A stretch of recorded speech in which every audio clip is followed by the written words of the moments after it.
Selamat pagi anak-anak ibu sekalian, semoga kabarnya sehat selalu. Nah, di sini kita bertemu kembali dengan Ibu Raya Nenggolan SPD atau Sarjana Pendidikan dengan mengampu mata pelajaran PKN untuk kelas 12. Nah, sebelum kita memulai pelajaran kita, marilah kita terlebih dahulu berdoa menurut agama dan kepercayaan kita masing-masing. Berdoa dimulai. Berdoa selesai. Nah, pada minggu lalu kita sudah melakukan pertemuan pertama, yaitu membahas tentang bab 1 kasus-kasus pelanggaran hak dan pengingkaran kewajiban warga negara, di mana di dalam bab 1 ini sudah kita bahas bagian yang pertama atau bagian A, makna konsep hak dan kewajiban asasi manusia. Nah, di dalam pertemuan kedua ini kita membahas bagian B, yaitu substansi hak dan kewajiban warga negara dalam Pancasila. Minggu lalu sudah Ibu terangkan apa itu hak, kewajiban, dan warga negara, di mana hak itu adalah segala sesuatu yang kita terima, dan kewajiban segala sesuatu yang harus kita laksanakan. Nah, sekarang kita mempelajari bagian B-nya, substansi hak dan kewajiban warga negara dalam Pancasila. Tetapi sebelum kita memulai pelajaran kita atau sebelum Ibu memaparkan materi kita pada pagi hari ini, terlebih dahulu kita harus mengetahui apa kompetensi dasar dan apa tujuan pembelajaran kita pada pagi hari ini. Nah, kompetensi dasar yang pertama adalah 3.1 menganalisis nilai-nilai Pancasila terkait dengan kasus-kasus pelanggaran hak dan kewajiban warga negara dalam kehidupan berbangsa dan bernegara. Yang kedua, 4.1 menyaji hasil analisis nilai-nilai Pancasila terkait dengan kasus-kasus pelanggaran hak dan kewajiban warga negara. Nah, selanjutnya tujuan pembelajaran. Apa sih tujuan pembelajaran kita pada pagi hari ini? Tujuannya yaitu siswa atau kalian harus mampu mengkaji substansi hak dan kewajiban warga negara dalam Pancasila. Inilah kompetensi dasar dan tujuan pembelajaran kita. Nah, selanjutnya marilah kita masuk ke dalam materi kita bagian B, substansi hak dan kewajiban warga negara dalam Pancasila, di mana di dalam subbab ini atau di dalam substansi hak dan kewajiban warga negara dalam Pancasila ini kita akan membahas nilai-nilai Pancasila, di mana nilai-nilai Pancasila ini terdapat 3 jenis nilai. Yang pertama adalah nilai dasar, yang kedua nilai instrumental, yang ketiga adalah nilai praksis. Inilah yang akan kita pelajari di dalam bagian B, substansi hak dan kewajiban warga negara dalam Pancasila. Nah, yang pertama adalah hak dan kewajiban warga negara dalam nilai dasar Pancasila. Apa sih nilai dasar itu? Nilai dasar berkaitan dengan hakikat kelima sila Pancasila, yang tentunya anak-anak ibu sekalian sudah mengetahui apa isi dari kelima sila Pancasila tersebut. Nah, jadi nilai-nilai dasar tersebut bersifat universal atau bersifat umum, baik untuk kaum minoritas ataupun kaum mayoritas, sehingga di dalamnya terkandung cita-cita, tujuan, serta nilai-nilai yang baik dan benar.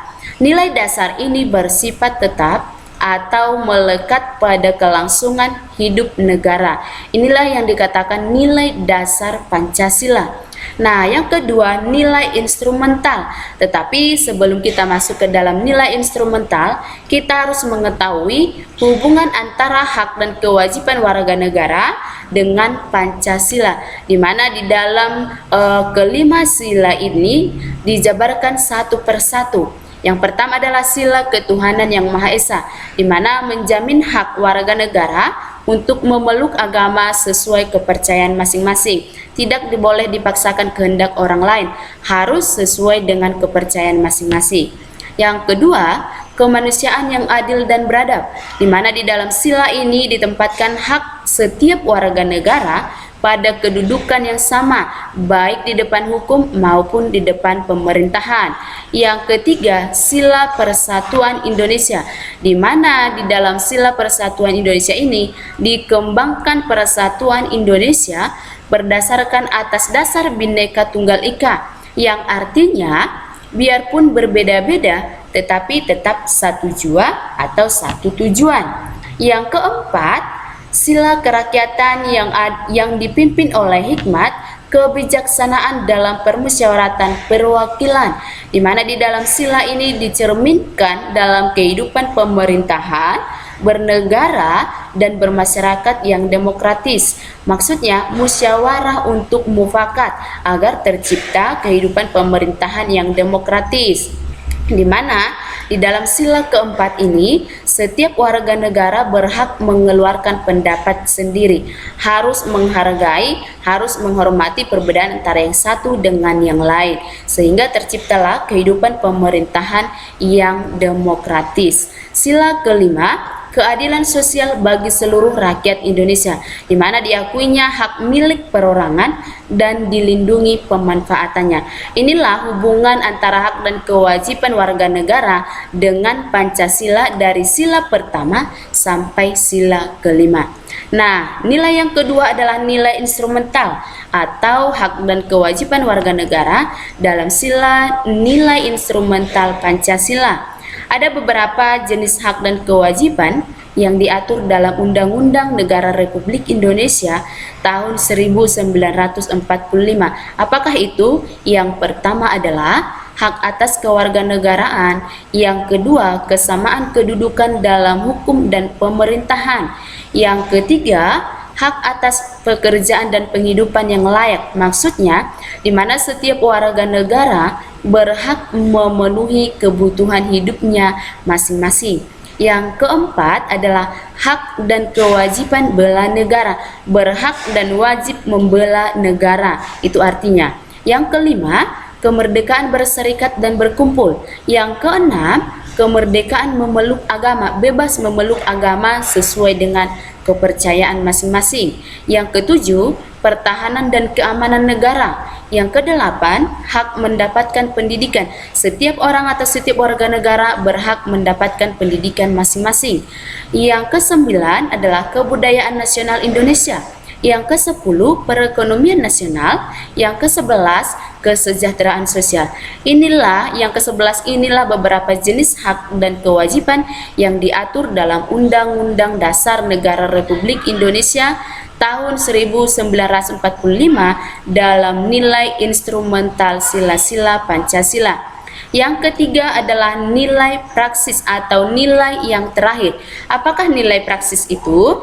Nilai praksis merupakan realisasi nilai-nilai instrumental suatu pengalaman dalam kehidupan sehari-hari, di mana dalam nilai praksis Pancasila dapat terwujud apabila nilai-nilai dasar dan nilai instrumental dapat dilaksanakan dalam kehidupan sehari-hari. Di mana di dalam nilai praksis ini setiap warga negara harus melakukan atau menunjukkan sikap positifnya. Apakah sikap positifnya itu?